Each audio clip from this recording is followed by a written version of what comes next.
Now, Gangbusters, presented in cooperation with police and federal law enforcement departments throughout the United States. The only national program that brings you authentic police case histories.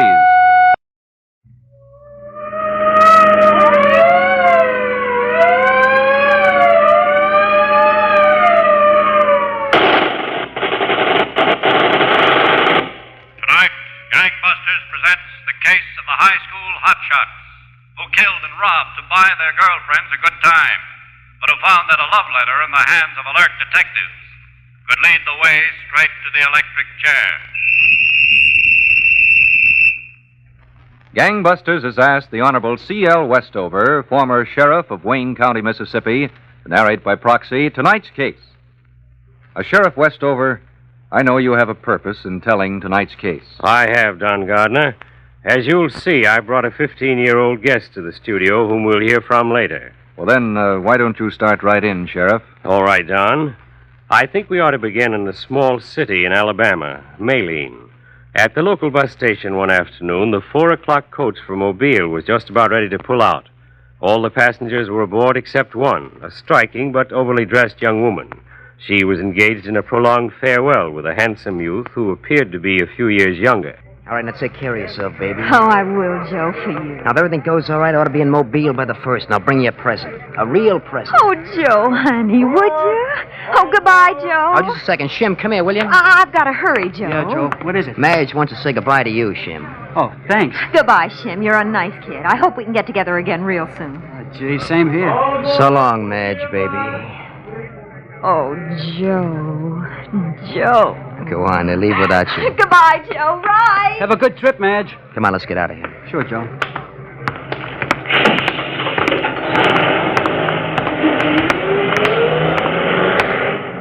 Well, there she goes, huh, Joe? I'll see her again soon. Hey, she's waving to you. Yeah. Joe, did she really promise she'd fix it up for me with that friend of hers? Told you she promised, didn't I? Well, did you ever see her friend? Is she okay? Isn't Madge okay?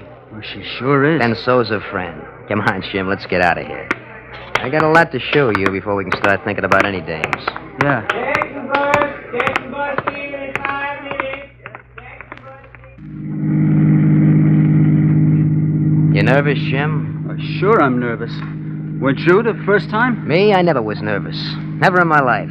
First time was like the last and all of them in between. You go in, you stick a gun on a guy, you get the dough, that's all. But, Joe, suppose a guy puts up a fight. Suppose he does. What do you get your gun for? You mean... That's what I mean. Now, look, Shim, nobody that's got any sense is gonna argue with you. You got no worries. You just tell the filling station guy you want to use the phone. I hope it comes off all right. It will. There's nothing to it. We're really wasting our time with this filling station. Wasting time? Well, then let's skip it, huh? Skip it, nothing. The easiest one you can start with, the better off you are. All right, there we are. Like I said, I'm going to pull in. Look, Joe. What? Well, Oh, nothing. Now, just take your time. You'll be all right. I'll go out and do the talking. Yep, how many of them, Coach? Fill her up, will you, friend? We got a lot of driving to do tonight. Right, fill her up. Regular special. Special. Say, you got a phone in there? Sure, help yourself. My partner inside will show you where it is. Go on, pal. Make your call. Okay. Come on. Slide out this side. Yeah. All right. You say so. Go on now. Get going, will you? Okay, I'll be right out.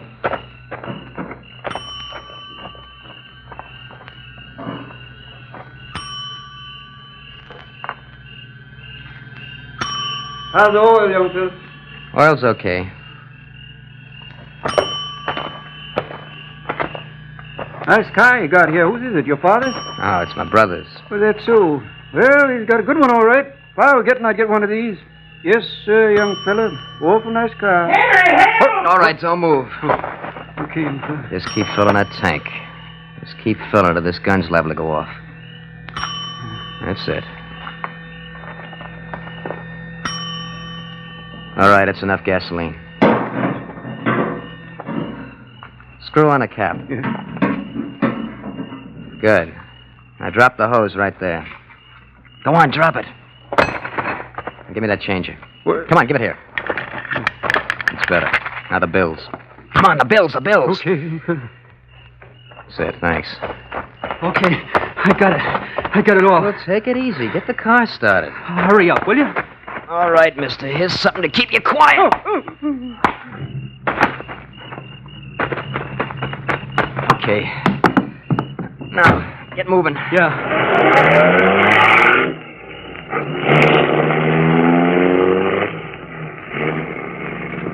How'd I do, Joe? Did I do okay? You did fair. Boy, I hope that girl Madge lines up for me is okay. I sure hope so. Don't worry about the girl now. We gotta ditch this car and get away from here. There's a lot of work to do before we see any girls in Mobile.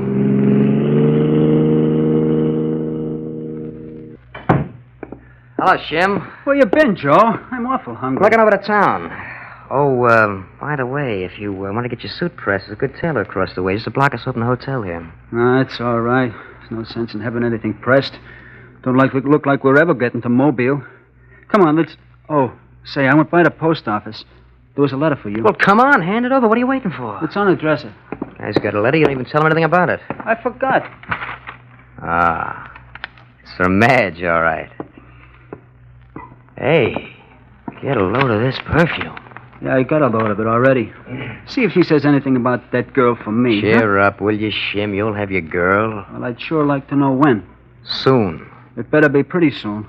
I'm getting awful tired taking dough off guys for nothing. Now, take it easy, Shim. We're going to get to Mobile a lot sooner than we figured. No kidding. No kidding. You know all those turpentine distilleries out in the woods? We saw something drive them in, remember? What about them? Well, tomorrow is payday. And all the payrolls are delivered by one guy. Hey, a payroll's big stuff. You bet your life it's big. And we're going to get it. They tell me this guy just loves to pick up hitchhikers. Tomorrow he's going to have himself a couple of hitchhikers, us. But, Joe, if he carries a payroll, he's got a gun for sure. So we got 2 guns. Just let me handle it. Let me handle it. We'll be in Mobile by Sunday. Now, let's see what Madge has to say. Yes, sir, it's a mighty lonely job, driving around all day, all by myself. That's why I don't mind giving young chaps like you a lift. Got somebody to talk to. Somebody to talk to always helps. Yeah.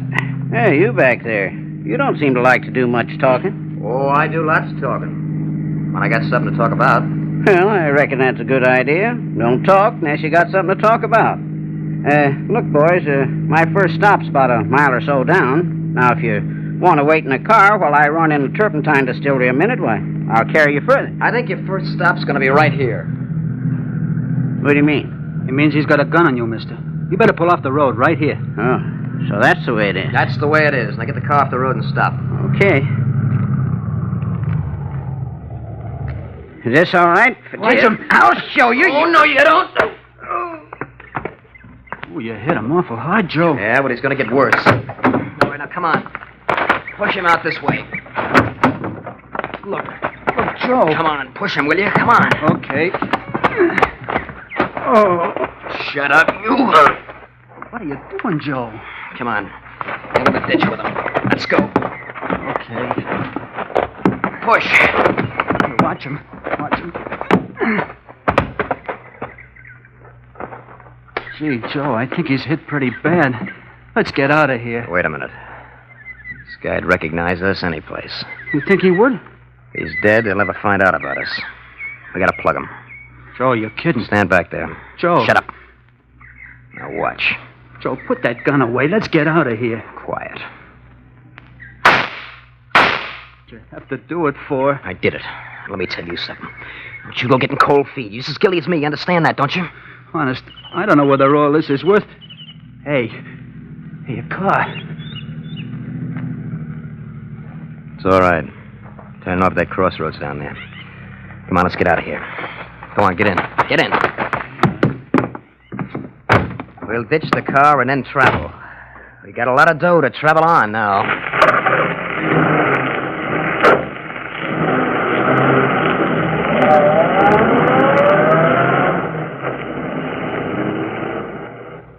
And so, Don, the inevitable murder occurred. The 2 young criminals fled the scene in the murdered man's automobile. But they had no idea how quickly a shiny button and a parcel post package could tell investigating officers exactly what they wanted to know. Now back to Gangbusters. You were telling us, Sheriff Westover, that the young criminals Joe Lehman and Maurice Shimmick had murdered payroll messenger Tom Boykin in Wayne County, Mississippi, then drove off in their victim's car with the loot. That's right, John. But it wasn't long before the crime was discovered. It was obvious that the murder had been committed to obtain the payroll, and immediate investigation was started. As soon as I returned to my office from the scene of the crime, I phoned the police department at Meridian, Mississippi. There was a man there I knew might be of great help on the case, Detective Tom Harbour, one of the most famous homicide investigators in the South. And the car hasn't shown up anyplace, Sheriff? Not yet, Harbour, but I don't imagine they'll stay with it long. They'll be smart enough to know we've got alarms out all over. Look as if we're after a bad pair, Sheriff. Is there anything to go on? Well, yes. Joe Henry, the game warden, happened to be passing by the scene. He saw the car parked there and these two boys walking toward it. Did he get a good look at the boys? No, not a very good look. The only thing he noticed was that one of them was tall, had on a bright blue sports coat, and it must have had brass buttons. Is that so? Yes, you see, the buttons were reflecting in the sun as the game warden drove past the crossroads. They must have been brass or silver or some such metal. That's interesting. I was wondering, Harbour, do you reckon if I spoke to your chief over there, you could get assigned to help us out for a while on this case? Tell you what I'll do, Sheriff. I'll speak to Chief myself. I'm sure it'll be okay. If it is, I'll drive right over and get to work with you.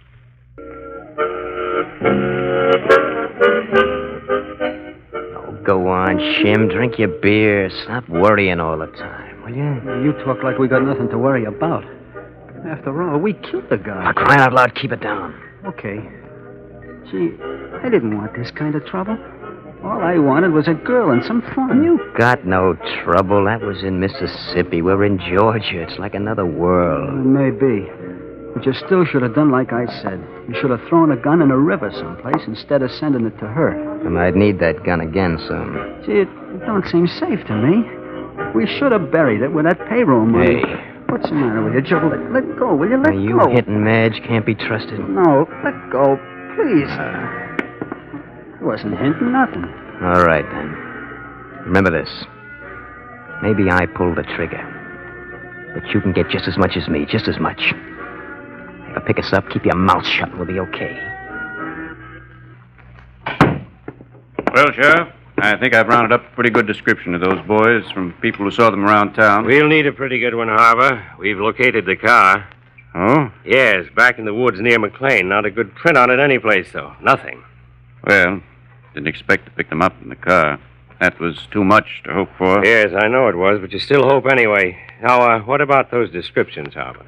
You know, Sheriff, the only thing we had to go on was a bright blue sport coat with brass or silver buttons. The one the game warden saw on the fella getting into Tom Boykin's car. And that's not much. Well, I figured maybe the boy wearing that jacket brought it in for cleaning or something. And he did? Yes. The third tailor shop I visited. Mm-hmm. A young fellow was in, had a jacket just like that pressed. Well. I got a pretty good description of him. Taylor remembered him perfectly. And he asked about a good place to eat in town. Taylor recommended Mrs. Hudson's. And the two of them ate there that night. Good work, Harbour. And Mrs. Hudson gave me a pretty good idea what the other one looks like. Well, that's fine, Harbour, fine. But one thing has been bothering me. You know, there is an awful good chance these might not be the two boys who killed Boykin. I know it. After all, the game warden saw them from a distance and only for a moment. Well, they're the most likely suspects. So, suppose we get out descriptions of these two to every law enforcement agency in the South. Maybe someone can put his hands on them for us.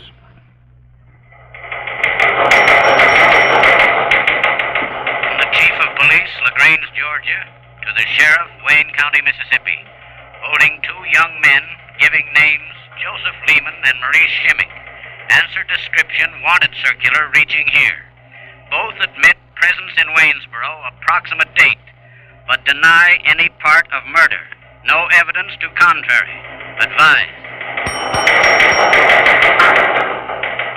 From Sheriff, Wayne County, Mississippi, to Chief of Police, LaGrange, Georgia, all suspects leaving immediately for your city. What's the matter, Detective Harbour? You don't look like my answers make you happy. I don't, Joe. You still haven't given me a good reason for your visiting Waynesboro. Particularly visiting Waynesboro on the day Tom Boykin was held up and murdered. Look, you keep bringing that up. I keep telling you we had nothing to do with it. Then why were you in Waynesboro? We were traveling all over. We just happened to be there. You can ask Shim. Well, thanks for the suggestion, but the sheriff's in there asking him now. Listen, since when is it a crime to visit someplace? Well, visiting isn't any crime. Come on with me. Where? In the... Oh. You're sure this is your sport jacket? Of course I'm sure. You're positive you didn't steal it from anyone? I bought it. I bought it at the famous in Maylene, Alabama. I can prove it. Well, as long as you can prove it. Look, when are you going to let us go? We didn't do a thing. I tell you, not a thing. Come on.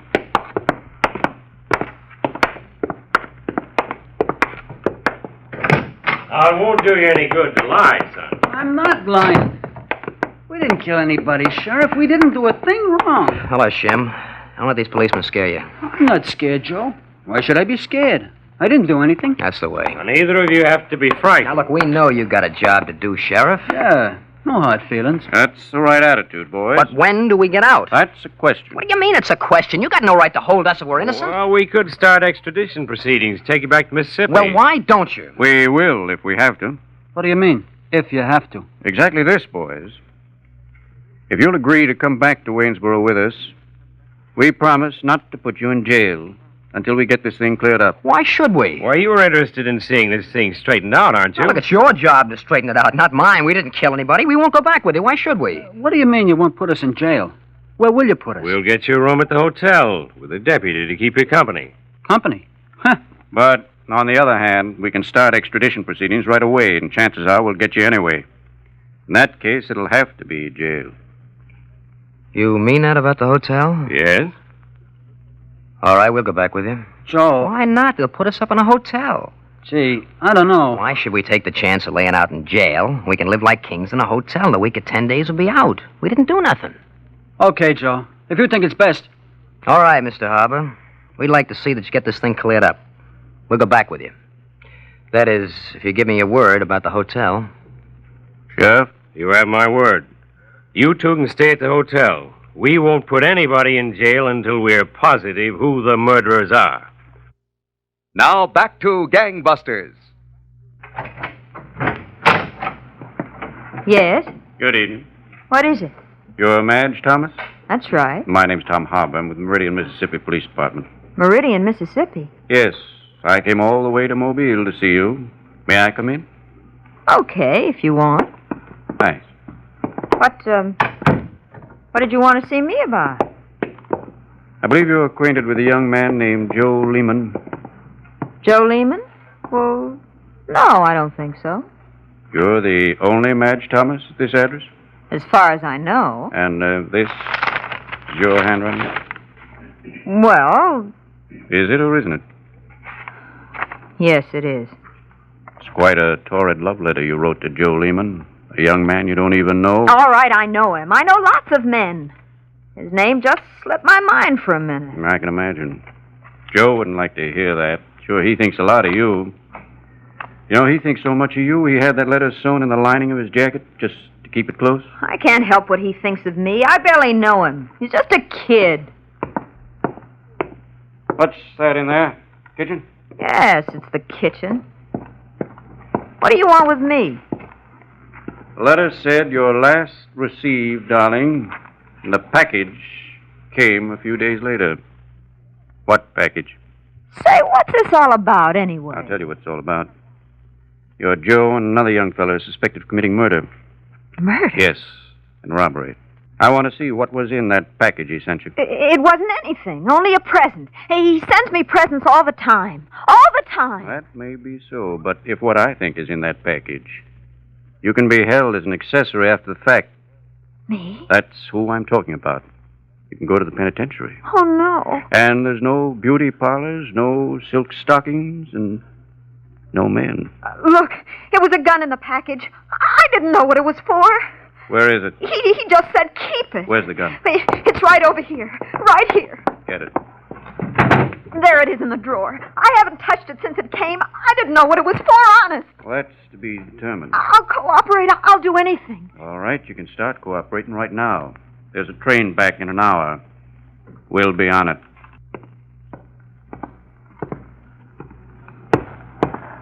Crying out loud, Shim, will you light someplace? Oh, okay. Back and forth, back and forth. Will you be like me? Relax. You got a few days in the hotel. The county's paying the bills. Take it easy. Enjoy it. What do you think they're finding out? What do you suppose? Shut up, will you? How many times do I have to tell you they might have the joint wired? Oh, who cares? Where's your guts? They haven't got a thing on us. Can't hold us much longer. They gotta let us go. When they take that deputy away from the door, I'll believe it. Until then, no. Just stick it out. All right, now quiet. Come in. Hello, boys. Hello, Mr. Harbour. Sheriff. Well, the sheriff and I have some news for you. No kidding. That's right. Oh, you see, Shim, I told you everything would be all right. They're not going to hold us in the hotel anymore, are you? Is that right? That's right. Well, we tried to help you out, Sheriff, but you know we didn't have anything to do with that killing. No, we didn't, really. All right, boys. Get your things together. Well, it's kind of late today. I think we'll stay in the room tonight. We'll be on our way tomorrow, huh? That's okay with you? I'm afraid it's not okay with us. We're moving you over to the county jail. The county jail? Hey, what's the matter? What happened? We located your girlfriend, Madge, and we located the murder gun. Oh, no. Shut up, Shim. It's a stall. You didn't locate a thing. You're trying to trick us. No trick. We got Madge at the sheriff's office. You can see your gun with your own eyes. You can see how a bullet taken from it compares with the bullets taken from Tom Boykin's body. Now get your things together and make it snappy. You're changing accommodations. Well, that, Don, was how the case was finally closed. Joseph Lehman and Maurice Shimmick, who thought they were smart enough to get away with robbery and murder, were convicted by a Wayne County jury, and both were electrocuted in the state of Mississippi. Well, Sheriff Westover, you brought a special guest to our gangbuster studio tonight. Yes, Don, and he's here for a very important reason.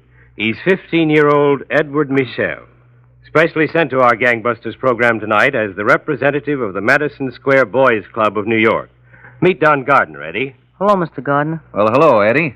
I understand that you, speaking for the Madison Square Boys Club, which is a member of the Boys Club of America, have something very important to tell our Gangbusters listeners. So go right ahead, Eddie. Thanks, Mr. Gardner. We fellows of the Madison Square Boys Club like gangbusters. We know what gangbusters shows is the truth. Crime is wrong. No matter how smart they think they are, criminals always get caught. Most American fellows are law-abiding and straight. And if those two fellows we heard about tonight had been members of a boys' club, chances are they would have been all right, too. Fellows who belong to boys' clubs know that trying to get fast, easy money only leads to trouble. And they're glad that Gangbusters is showing people, especially young fellows, how wrong and how dumb crime is. Well, thank you, Eddie Michel, for coming here tonight and bringing our Gangbusters listeners this message from your boys' club. And thank you, Sheriff Westover, for a most significant case.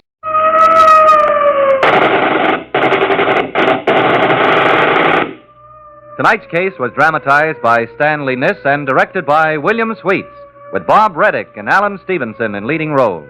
Don Gardner speaking. Gangbusters is a Phillips H. Lord production.